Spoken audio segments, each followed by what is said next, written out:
Hello, this is Marissa Blakely. I am here with this quick video to explain to all of you wonderful geometry teachers a little bit of the logistics regarding the end of year project that you will be completing with your students at the end of the semester.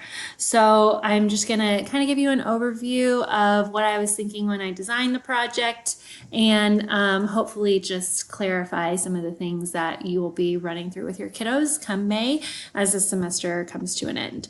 So first thing is that if you go to the geometry team page, the resources for the end of year project can be found over here in the Unit 11 page. They're under end of year project origami boxes.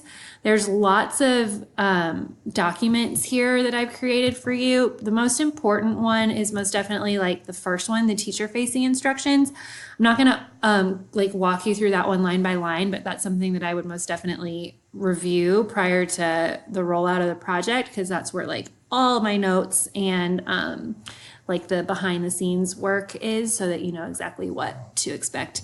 But like I said, I'll give you a high level overview of everything. The second document here is student-facing expectations, which is a PowerPoint that you can run through with your kids on day one of the project. I'll show you that too in a little bit, but I really just want to give you a big idea picture of what the project even is, so that you know going into it like what the outcomes are going to be and all that stuff. So basically, what kids are going to be doing is building origami boxes in groups of 4 of different sizes. So what you're going to do is have ready to go printed out these different square templates for kids. I got a 10 by 10, 12 by 12, 14 by 14, and 16 by 16. And these are just in Word. You're going to print these out for each group that you have in your classroom. And if it were me, I would do it on different color paper so that each size box can really stand out. But I don't know if I said this already, it's going to be groups of 4. So each team member is going to receive their own unique sheet of paper with a square of a different size on it. What they'll do is then cut out their square and build an origami box so that each group has 4 different size boxes by the end of this initial time.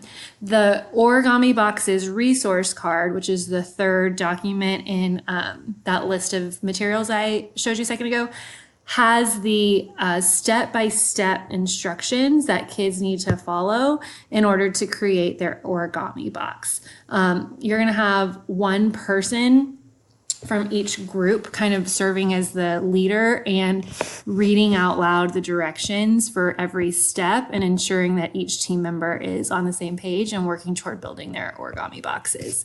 And my kids anyway, got really into this. It was kind of funny to watch them try and figure out like how exactly to turn the 2-dimensional piece of paper into a 3-dimensional box.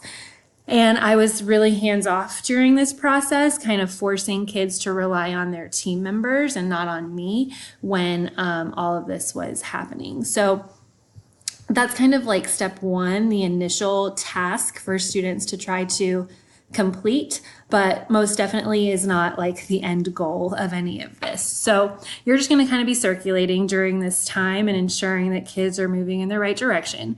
But after they create their boxes, what they're really going to want to do is come over here to this task card and work through the next set of directions that you'll see here underneath the group roles. The goal here is going to be at this point, once you've gone through and checked that the 4 boxes have been created, is to drop off just a handful of beans, like dry beans, to each group. You maybe want to give them like 20 to 30 beans. You can just pick them up at the grocery store. They're super cheap. And you're going to see if the kids working together can collaboratively come up with the number of beans that they think would fit inside each of the boxes that they just created.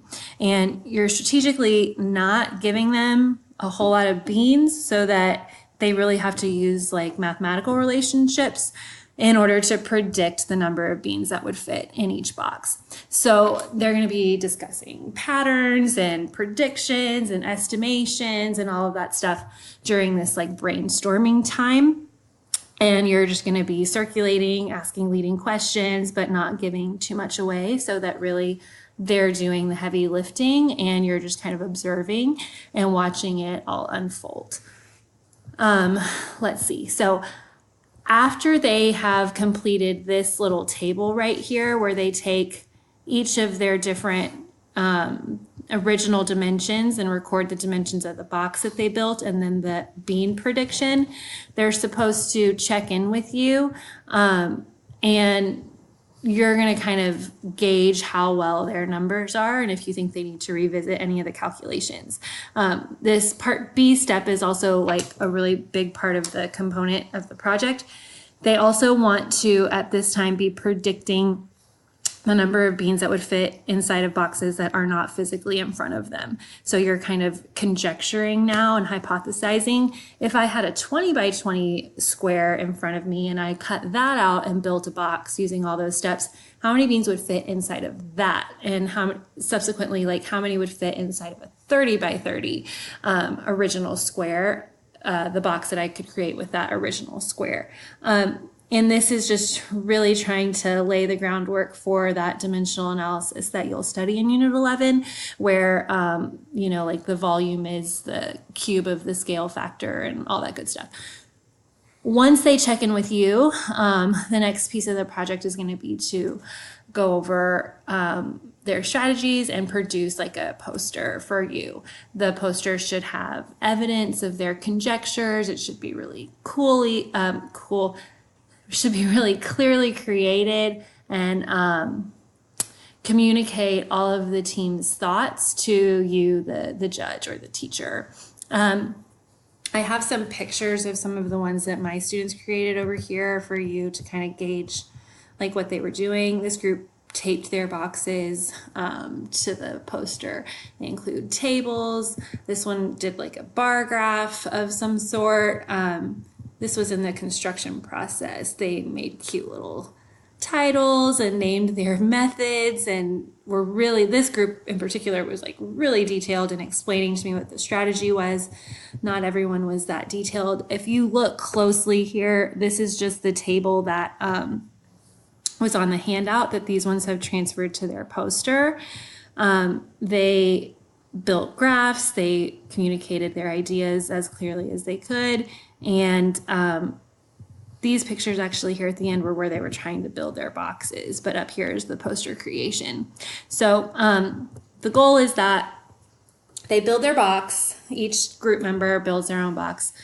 They do some estimation with the few beans that you provide to their group, and then they summarize everything in a poster to see if they can clearly communicate the number of beans that they estimate would fit into different size boxes. This gets into all kinds of cool mathematics that they can use with their problem solving skills to try and uncover that number of beans. It's actually like a crazy large number that would fit inside of the 20 by 20 and 30 by 30 boxes. And so it's fun to see kids kind of reason their way through that and determine like if their answers are actually reasonable or if they believe that's too many beans.